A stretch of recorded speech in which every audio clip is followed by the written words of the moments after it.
amendement est en lien avec l'ambition 1, mais également avec l'ambition 6 de prévenir et de soigner les écosystèmes. Donc depuis le 9 juillet 2019 et le vote de la feuille de route Néoterra, les événements, comme vous avez pu le constater, se bousculent et touchent l'ensemble de la société. C'est également le cas pour les forêts de la région.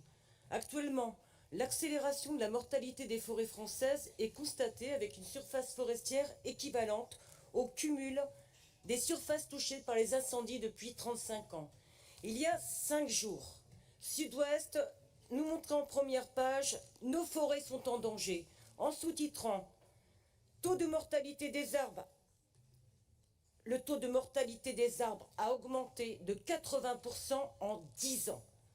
Alors, ce que nous a dit ce matin Valérie Masson-Delmotte et les autres scientifiques, ils nous ont dit qu'il y avait ces nouveaux aléas qui s'additionnaient et qui allaient nous entraîner éventuellement vers des enjeux de sécurité critiques.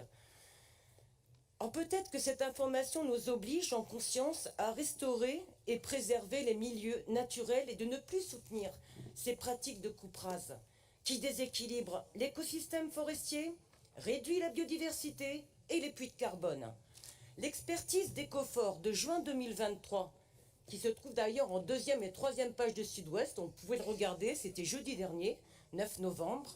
Donc cette expertise d'Ecofort sur les coupes rases et les renouvellements forestiers en contexte de changement climatique nous indique que même après 50 ans, un peuplement issu de coupes rases est plus pauvre en espèces forestières qu'un terrain non coupé.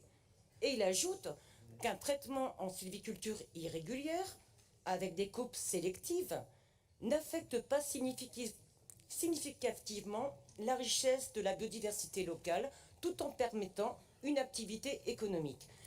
Alors je suis avec intérêt depuis 4 ans l'expérimentation Forêt d'avenir, forêt mélangée, soutenue par la région, qui va dans le bon sens, on peut le dire, pour la recherche d'adaptation des forêts.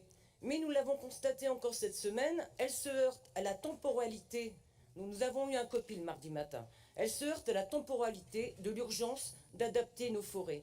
En effet, le protocole scientifique, qui est donc le même au niveau européen, avec l'Espagne, le Portugal et la France, encadre cette étude en se basant sur des implantations de jeunes plants, donc résineux, feuillus.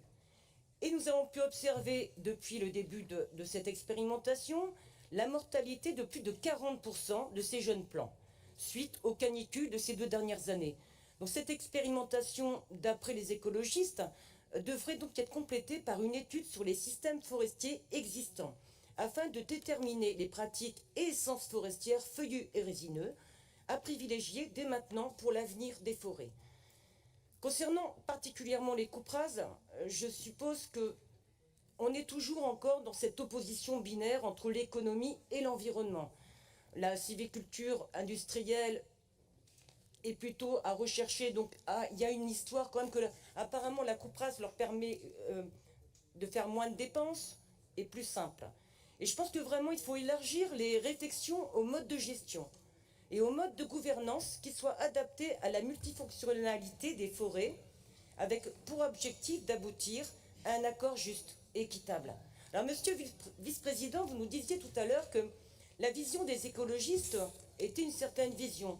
Alors moi je vous demande, pour une politique forestière et climatique ambitieuse, est-ce que vous allez vraiment sortir des visions partielles et adopter une vision intégrée, réunissant la gestion forestière, la conservation de la biodiversité, la captation du carbone, la santé des écosystèmes et du vivant dans son ensemble?